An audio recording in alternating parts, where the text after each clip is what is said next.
యేసుక్రీస్తు శక్తిగల నామములో మీ అందరికీ శుభములు. ప్రియమైన దేవుని బిడ్డలారా, ఎలా ఉన్నారు?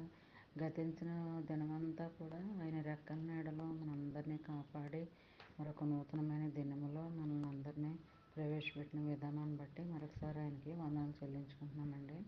మరి ఈ దినము దేవుడు మనకిస్తున్న వాగ్దానము ఎజ్రా గ్రంథము 10వ అధ్యాయము 4వ వచనము. ఈ పని నీ ఆధీనంలో ఉన్నది, మేమును నీతో కూడా నందుము, నీవు ధైర్యం తెచ్చుకొని దీన్ని జరిగించుము. ప్రియమైన దేవుని బిడ్డలారా, మరి దేవుడు నీకు ఏ పని అయితే అప్పచెప్తున్నాడో అది నీ ఆధీనంలోనే ఉంది అని అంటున్నాడండి. మరి నేను నీతో కూడా ఉంటాను, నువ్వు ధైర్యం తెచ్చుకొని ఈ పని జరిగించి పూర్తి చేయని చెప్తున్నాడండి. అది ఏ పని అయినప్పటికీ మరి దేవుడు నీకు ఒక పని అప్పచెప్తున్నాడు, ఆ పనిని నువ్వు జాగ్రత్తగా చూసుకోవాలండి. మరి అలా చేసినప్పుడు దేవుని యొక్క ఆశీర్వాదాలు మెండుగా నువ్వు పొందుకోగలవండి. మరి దేవుడి పట్ల నీ పట్ల దేవుని ప్రణాళిక ఏమై ఉన్నదో అది నువ్వు తెలుసుకోవాలనుకుంటే ప్రార్థనాపూర్వకంగా మరి నువ్వు తెలుసుకోవాలి. మరి యోసేపు పట్ల దేవుని ప్రణాళిక ఏమైంది? దేవుడు మరి ఒక రాజ్యానికి రాజుగా చేయాలన్నదే దేవుని కోరిక.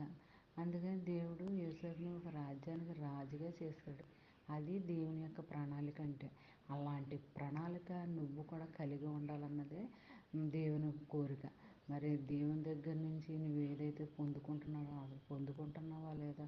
ప్రార్థనాపూర్వకంగా మరి దేవుడిని అడిగి దేవుని సన్నిధిలో నిలబడి నువ్వు ఆలోచిస్తూ ధ్యానిస్తూ ఉంటే మరి నువ్వేది అడగాలనుకున్నా దేవుడు అది నీకు దయచేస్తాడు. ఎప్పుడు కూడా మనము దేవుని దగ్గర మనము భయపడకూడదు, సిగ్గుపడకూడదు, అవమానపడకూడదు. మరి ధైర్యాన్ని ఇచ్చేవాడు ఆయన, సిగ్గు నుంచి తొలగించేవాడు ఆయన. కాబట్టి దేవుని పనులు నువ్వు చేస్తే నీ పని ఖచ్చితంగా దేవుడు చేస్తాడు. అలాంటి ధైర్యంగా మరి దేవుని పనులు చేయాలని మరి కోరుకుందామని.